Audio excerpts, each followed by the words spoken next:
আজকে যে ভিডিওটা আপলোড করা হয়েছে এটা মূলত মেক্সিকো এবং আমেরিকা বর্ডারের উপরে একটা ভিডিও যে আসলে অনেকে মনে করেন যে মেক্সিকো The থেকে film we're about to show you border first cross করে aired in মেঘেরা যাওয়া যায় এখন 2007. এটা অনেক টাফ হয়ে It গেছে এবং questions a যে policy that's ভয়ঙ্কর become একটা even more পরিস্থিতির contentious ভিতরে today. পড়তে হয় এবং এখানে আসলে মরুভূমি তো একবার যে এই বিপদে পা দিবেন হয়তো বা তার লাইফটা শেষ মানে সে হয়তো বা লাকিলি যদি ঢুকতে পারেন নাহলে শেষ রাস্তার ভিতরে তার The মরণ Sonoran Desert অপেক্ষা in the করবে। south সো of the ওই ধরনের United পথে কেউ States. যাবেন না। আর A এটা harsh, দেখানোর hot, উদ্দেশ্যই হলো যে and ভয়ঙ্কর এই unforgiving পথে কেউ পা landscape বাড়াবেন না। straddling the ধন্যবাদ border with সবাইকে। Mexico. সবাই ভালো থাকবেন। A natural barrier, not so much a protective wall, but a regional belt dividing the bodies of two nations. Thousands of illegal migrants cross into this area of Arizona every year. To them, it represents a gateway to a better life. In reality, it's often a gauntlet of death from which they may never return. Crossing the desert to avoid these steel and concrete walls which mark the border in urban areas. Now, when we're on a main road like this, we look for people, anybody out here, they could be standing on the side of the road if they have made it this far and need help.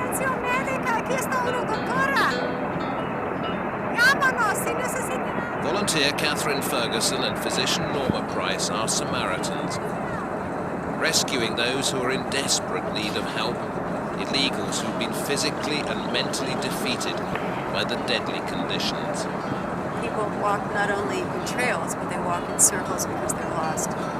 So you could have a child walking out here, you could have a man, a grandmother, or you could have a group of people, and all I'm doing is looking for anything that looks like a human being.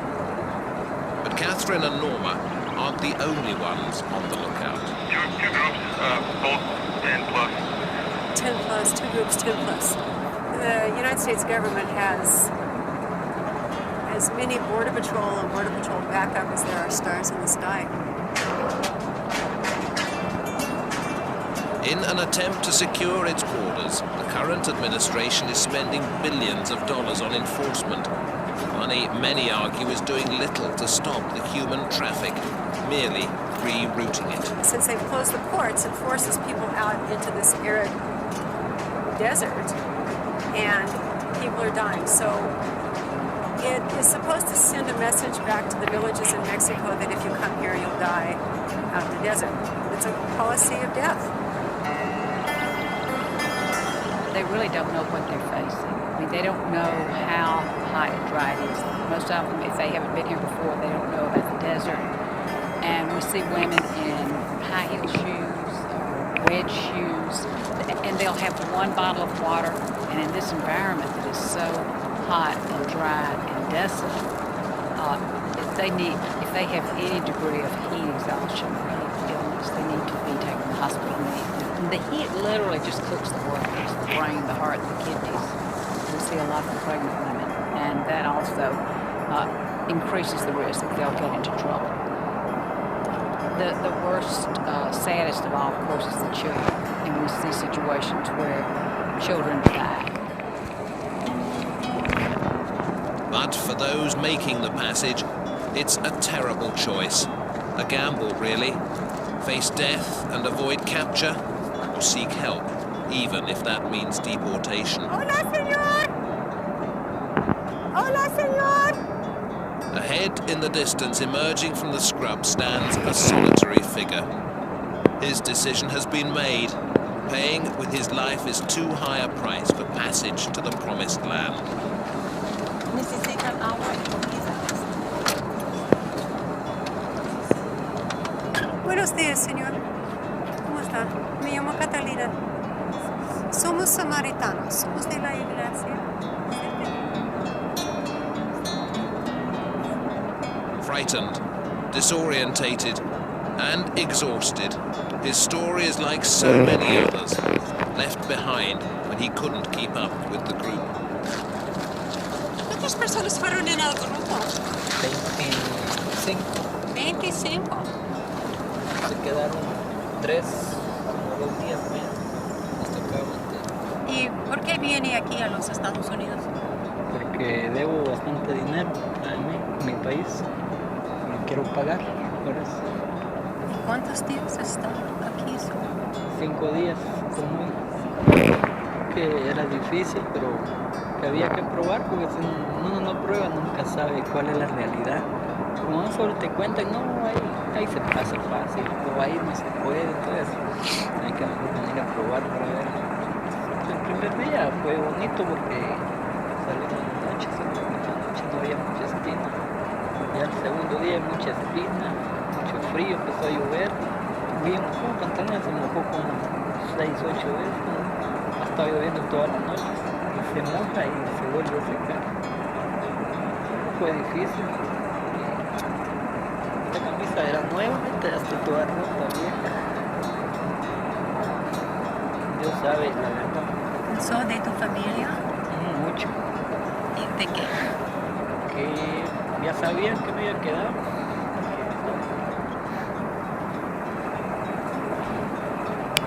The Samaritans present him with his options, but his face betrays the answer.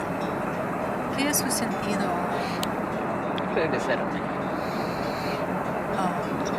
Well, he's off of 286. US law means the Samaritans can do nothing but call the Border Patrol. Placing an illegal in their own car would mean a possible jail sentence. Anybody that gives them a ride will be arrested if they're caught. We can't do that. They could spend 5 years in prison for transporting an illegal alien and 10 years for conspiring against the United States government. With little time to collect his thoughts and belongings, he's arrested by the Border Patrol.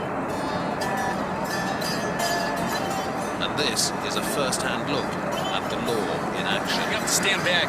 Federal agents doing my job. Back up, please.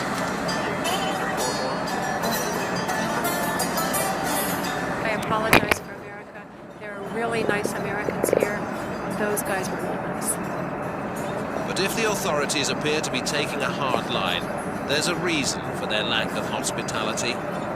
The truth is, many who attempt to cross illegally will do so again and again until they succeed.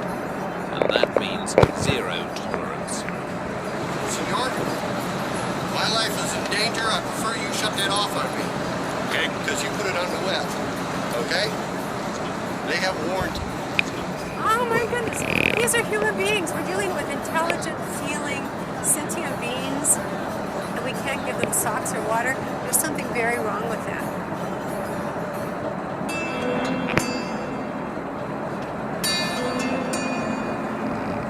We have a schizophrenic sign at the border. We have this big sign that says, keep out. And at the same time, metaphorically, we have the sign that says, help wanted. There's a tremendous lure of jobs. We have significant sectors in the economy that need large numbers of low-skilled workers that we're not producing in the native-born population.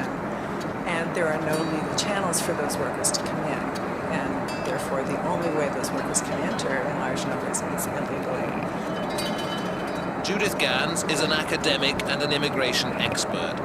She knows the statistics speak for themselves. Since 2000, people have been entering at the rate of about 850,000 a year. There are currently an estimated 12 million people in the country illegally, and that's a huge number. But the other thing that's happening is that immigrants are going to what we call non-traditional states. Communities all over the country are suddenly waking up to find large foreign-born populations in their midst, in their schools, and it seemed like it happened overnight, and people sort of said, wait a minute, what's going on? And there's a feeling that the system's out of control, which in fact it is. I mean, there are serious problems with their immigration system. A series of fences dotted along the 3,000-kilometer border between the United States and Mexico were designed to stem the flow of illegal movement in urban areas. Based on current estimates, the system is a failure. The walls have not been an effective deterrent. They've changed the way and the costs involved in getting it. At the time that the fence was put up in California, the assumption was that the desert was too difficult an environment and that the desert itself would be an effective wall and people wouldn't come in through the desert. And that has turned out to be false. People have come in through the desert, and as you know, a lot of people have died trying to cross. Despite this, the walls will continue to go up, with President Bush signing off on the Secure Fence Act in 2006, approving the construction of a wall stretching 1,000 kilometers. On the other side of the fence, the lure of the American dollar appeals to both citizens and the Mexican government alike. Mexico benefits tremendously by having its workers here. Remittances, money being sent home by Mexican citizens working in the United States to their families in Mexico. It's the second largest source of foreign currency in Mexico. It lessens the social pressure within the country. So Mexico, in a real way, doesn't have a huge incentive to stop this. Though for Dora Rosas, all she can see is a separation barrier which has divided her family. Él se animó para irse para Estados Unidos porque aquí no, pues no, el trabajo pues le pagaban muy poquito. Y luego se comenzó a hacer mono de yeso para vender, pues también la venta es muy baja, la gente no. But without legal status, Juan cannot move between the two countries. So for the past 14 years, he hasn't seen his family in Mexico. Más que el dinero, más que todo. Como yo siempre le he manejado con mi esposo y mi niña, estamos en una barca y si no remamos juntos no vamos a salir. Si uno de ellos se baja o se sale, nos hundimos todos. Es lo mismo si la familia si el papá se va al otro lado y él según está mandándonos para acá. It's a sacrifice millions have been willing to make, and a path many more seem certain to follow. Mexico, a country of more than 100 million people, but where more than 40% live below the poverty line. For so many, that poverty line ends here, at the border with the United States. On the other side stands opportunity, employment, and dreams of earning a higher wage. But standing in their way are groups such as this.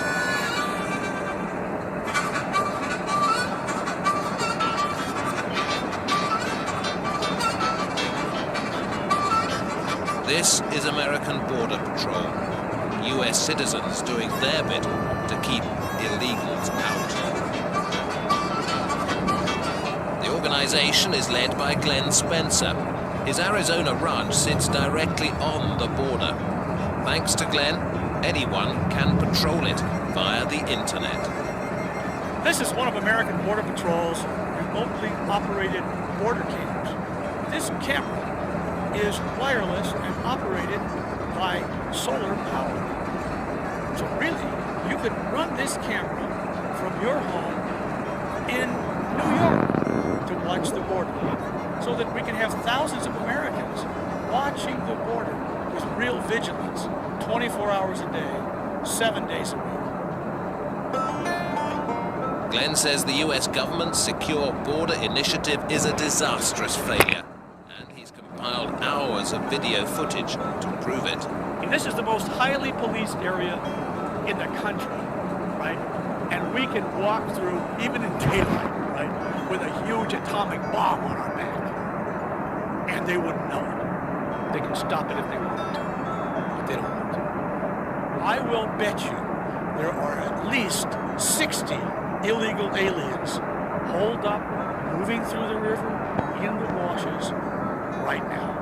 You have to understand, this goes on for 1,500 miles of the United States border. All along here. Now, people say, well, I don't see anybody. Well, they don't want to be seen. And to make sure they are being seen, American Border Patrol is spending millions of donated dollars on surveillance equipment. This is our Border Hawk UAV. UAV stands for Unmanned Aerial Vehicle. And basically, it's not a lot different than a remote control airplane, except this has a computer inside of it. It flies by itself. And underneath, right down here, this is our little pan and tilt system here. This is one we designed and had built for us, and this allows us to look around 360 and interrogate a target, as it would be called, where you can look at something and stay on it as the plane's moving. A former military man, Mike King knows how to catch the enemy. So when the Federal Aviation Authority stopped him flying unmanned aircraft, we simply changed tactics. Plan B was to buy a real airplane, and so we did. We purchased a Cessna Tu-206, and but we get a lot of video that way. It's been an extremely effective tool for us to gather intelligence on what's happening. Once you train your eye to see into the bushes, you start picking them up pretty easily as you fly along, especially on the south side as they're staging. They're aspiring things at that point. There's a lot of it. You don't see it because they don't want to be seen, but they're everywhere. When we first got our thermal camera and put it on the house, and I turned it on, I swung it to the south, just looking into Mexico, there were people down there. And the next day there were people down there. And the next day there were people down there.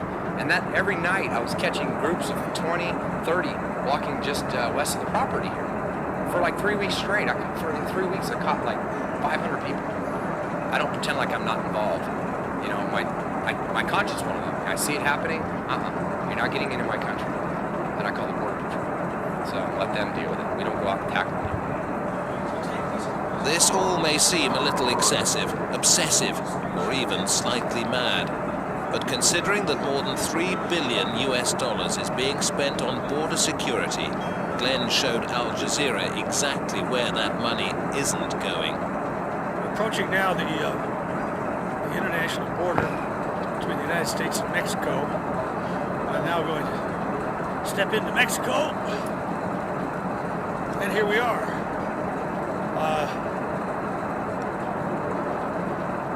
South of the border, down Mexico way. This is the first line of defense for the United States against an invasion from the rest of the world. It may stop some, but not many. Look how much money we're spending on defending the borders of Iraq. And our borders are wide open. And the government knows it. They're wide open to drugs, terrorists, and we've proven that. And they know it. But we're being sacrificed on the altar of globalism. They no longer believe in the nation state. They want to merge Mexico, the United States, and Canada together. And if a few thousand people are sacrificed in the process, that's just the price of doing business. For many who have tried to cross and failed, they rest, receive medical treatment for cuts and blisters, and then get ready to do it all again.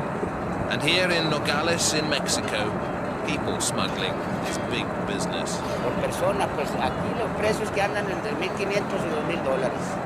Hasta allá, hasta fin. This man is a coyote. He won't show his face because he imports goods from the United States. But it's human exportation and exploitation where the real money is. El coyote hace el acuerdo aquí con la gente. Por ejemplo, si viene una esposa y dos niños, hablan con el papá ya, y él se hace responsable de que llegue la gente a hacer los pagos. Pero mientras en el trayecto de aquí para allá, ¿qué puede suceder? Puede suceder muchas cosas, se puede voltear el carro. But therein lies the irony of the situation.